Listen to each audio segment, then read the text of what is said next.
Salut à tous, bienvenue dans le premier vlog de cette chaîne. La plupart des gens résument la réussite à la réussite financière. Mais pour moi, c'est une définition incomplète de la réussite. Pour moi, il y a la réussite spirituelle et familiale qui sont la base de tout.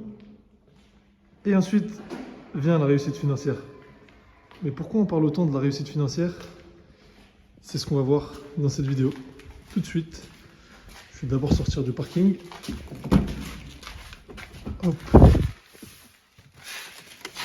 Hop là. Bismillah. Ok, je sors du parking et on voit ça tout de suite.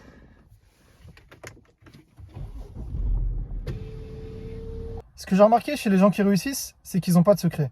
Leur seul secret, c'est la loi du nombre. C'est-à-dire que plus ils vont tenter, plus ils auront de chances de réussite. En gros, c'est un peu un mélange de discipline et de persévérance. C'est comme des portes que vous allez venir ouvrir une par une. Vous allez tout donner sur la première porte, vous allez voir que ça ne marche pas. Vous allez la refermer et vous allez faire la porte suivante et ainsi de suite jusqu'à la porte de la réussite. Comme on dit, c'est pas grave d'échouer, ce qui est grave, c'est d'abandonner. Ce que j'ai remarqué, c'est que la plupart de ces gens-là qui réussissent, ils échouent, ils apprennent de leurs erreurs et ils recommencent sans jamais abandonner. Et c'est ça qui fait toute la différence. C'est le nombre de fois où on est prêt à échouer pour réussir. Et il y a aussi travailler dur vs travailler intelligemment. L'idée en fait, c'est de travailler dur et intelligemment. C'est pas parce que tu vas travailler dur que tu vas réussir. Mais si tu travailles dur et tu travailles intelligemment, là c'est sûr que tu vas réussir. On a souvent tendance à croire qu'un entrepreneur ou un sportif qui réussit, il réussit du jour au lendemain. Alors qu'en réalité, il a mis 10 ans à réussir.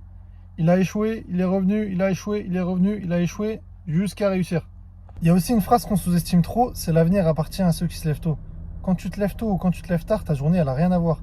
Quand tu te lèves tard, ta journée, elle est déjà entamée, tu es limité dans tes actions, alors que quand tu te lèves tôt, tu es en avance sur tout le monde. La réussite, il faut que ça soit quelque chose de normal. Il ne faut pas que ça soit quelque chose d'impossible, d'inatteignable.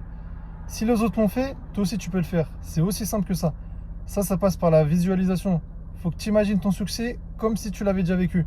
Et tu vas voir que ça sera beaucoup plus simple après. Après, il y a aussi l'effet cumulé. L'effet cumulé, c'est l'impact de tes petites actions au quotidien sur le long terme. On va prendre l'exemple de la salle de sport le plus parlant. Tu vas à la salle pendant 2-3 jours, forcément tu vas pas avoir de résultats. Mais sur 6 mois, 1 an, là tu vas voir les résultats.